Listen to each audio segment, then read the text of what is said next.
The autumn wind rustled through the fallen leaves on the wooden platform of Cedar Creek Station, as Isabella Martinez sat on the weathered bench, clutching a crumpled letter in her trembling hands.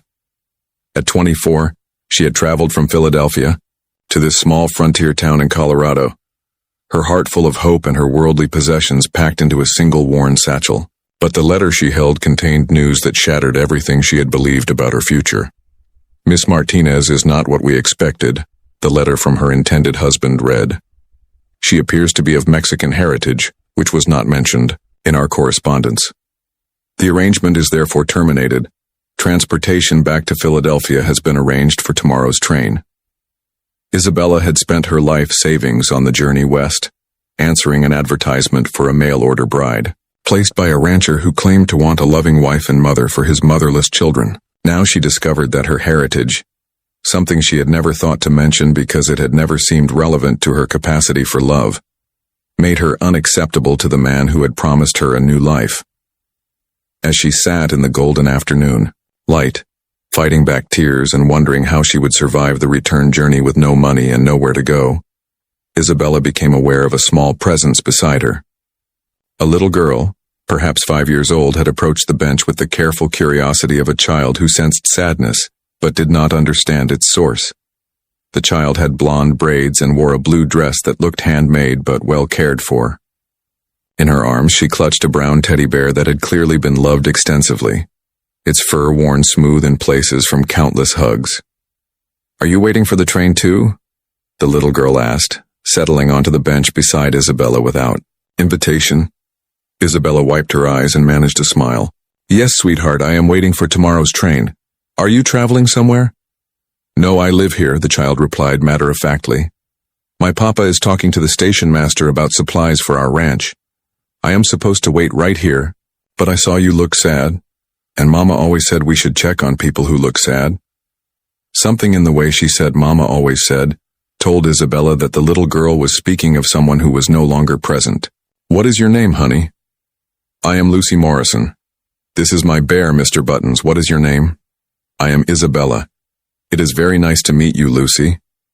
Lucy studied Isabella's face with the serious attention that children give to adults who treat them as equals. "Why are you sad, Miss Isabella? Did someone hurt your feelings?" Isabella felt fresh tears threaten as she considered how to explain adult disappointment to a child. "I came here thinking someone wanted me to be part of their family, but it turned out they changed their mind." "That is very mean," Lucy said with the absolute moral clarity of childhood. "Papa says that when you promise something to someone, you have to keep your promise, especially if it is important." "Your papa sounds like a wise man," Isabella replied. "He is the best papa in the whole world," Lucy said with fierce loyalty. "But he gets lonely sometimes. I can tell because he stares out the window at night after he thinks I am asleep, and he sighs a lot." Isabella found herself drawn into conversation with this earnest little girl, who spoke with the insight that often comes from children who have experienced loss early in life. They talked about Lucy's life on the ranch, her memories of her mother, and her observations about her father's efforts to be both mother and father to her. "Papa tries to braid my hair like Mama used to," Lucy confided, "but it never looks as pretty, and he does not know how to make the songs that Mama sang when I was scared of thunder." As they talked, Isabella noticed a man approaching from the direction of the station office.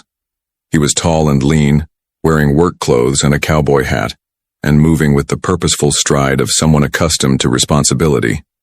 When he saw Lucy talking to a stranger, his pace quickened slightly, but his expression showed concern rather than alarm. "Lucy, there you are," he said as he reached the bench. "I hope you have not been bothering this lady."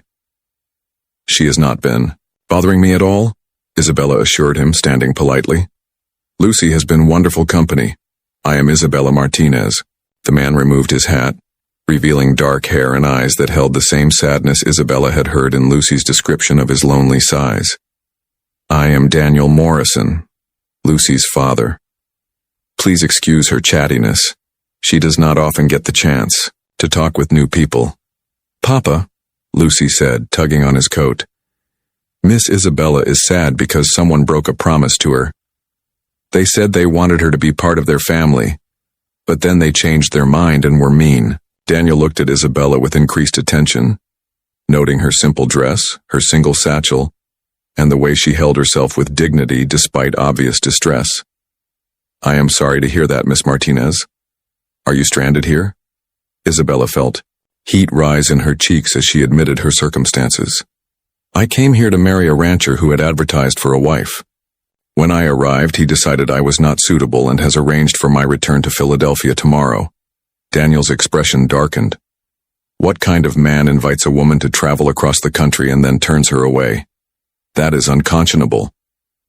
"Papa," Lucy said quietly, "maybe Miss Isabella could stay with us instead. Our house is big and she knows how to braid hair properly, and she has a nice voice for singing." "Lucy," Daniel said gently, "that is not how these things work." But Isabella could see something in his eyes that suggested he was not entirely opposed to his daughter's suggestion. Over the past few minutes of conversation, she had sensed in him the same loneliness that Lucy had observed, the particular exhaustion of a parent trying to be everything to a child who needed more than any one person could provide. "Mr. Morrison," Isabella said carefully, "I do not want to impose on your kindness, but I find myself in a difficult situation. I have no money for lodging tonight, and barely enough for meals on the journey back east. If there were some way I could work for a few days to earn enough for proper travel expenses, I would be very grateful." Daniel studied her face, seeing honesty there along with the quiet desperation of someone with very few options. "Miss Martinez, we could certainly use help at the ranch. Lucy is right that our house is large and there is more work than I can manage alone while caring for her properly." Lucy clapped her hands together with excitement. "Does that mean Miss Isabella can stay with us?" "For a few days," Daniel said carefully, "while she decides what she wants to do next." As they walked toward Daniel's wagon, Lucy slipped her small hand into Isabella's and said quietly, "Miss Isabella, I have been praying every night for God to send someone who could be my mama. Do you think maybe you getting on the wrong train was part of God's plan?" Isabella felt her heart catch at the innocent faith in the child's voice. "Lucy, I do not know about God's plans, but I do know that meeting you has been the best part of a very difficult day." 3 weeks later, Isabella still had not boarded a train back to Philadelphia. What had begun as a temporary arrangement had evolved into something none of them had expected. Isabella had proven invaluable at the ranch, not just with domestic tasks, but with the bookkeeping and correspondence that Daniel had been struggling to manage alone. More importantly, Lucy had blossomed under the attention of someone who understood the particular needs of a motherless girl. "Isabella," Daniel said one evening as they sat on the porch watching Lucy play with her bear in the yard, "I need to ask you something important." Isabella looked at him expectantly, her heart racing at the serious tone in his voice. "I know you came here planning to marry a man who proved himself unworthy of your trust," Daniel continued. "And I know that Lucy and I are not the life you had planned for yourself. But I have to ask if you might consider staying permanently, not as hired help but as my wife and Lucy's mother." Isabella felt tears spring to her eyes as she processed what he was asking. "I know it is presumptuous," Daniel continued quickly, "and I know we have only known each other for a few weeks. But Lucy has never been happier, and I find myself hoping every morning that this will not be the day you decide to leave us." Before Isabella could answer, Lucy came running up to the porch, her face flushed with excitement from play. "Miss Isabella, I have been thinking about what you said about God's plans, and I have a question." "What is that, sweetheart?" Lucy climbed onto Isabella's lap and whispered in her ear, just loud enough for Daniel to hear, "Can you be my mommy? Forever? Because I love you and Papa loves you too, even though he is too shy to say it properly." Isabella looked at this little girl who had become the daughter of her heart, then at Daniel, whose eyes held a question he was afraid to ask directly. "Lucy," Isabella said softly, "I cannot imagine anything that would make me happier than being your mommy forever." 6 months later, as Isabella Morrison stood in the kitchen of their ranch house, teaching Lucy how to make the bread that had become the little girl's favorite, she reflected on the journey that had brought her to this unexpected happiness. The man who had rejected her had inadvertently led her to the family she was meant to find. Mama Isabella, Lucy said, using the name that had evolved naturally over the months. Do you think there are other ladies sitting on train benches right now, waiting for God to show them where they belong? Isabella smiled, remembering her own moment of despair that had led to the greatest joy of her life. I think, sweetheart, that sometimes the most beautiful destinations are the ones we never plan to visit.